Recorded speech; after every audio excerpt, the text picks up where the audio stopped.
May dried fish. Tuyo na siya, hindi na pwede ibilad.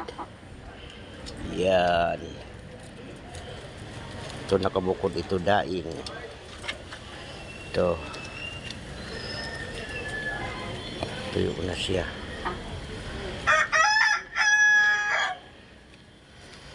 Ito okay na rin ito. Tabang ito, wala gaano itong hindi gaano maalat ito.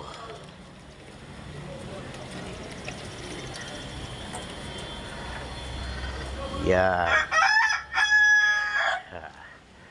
Ayos. Biniyak ito. Yan. Ito. Pwede na ito mamaya mga. Thank you for watching.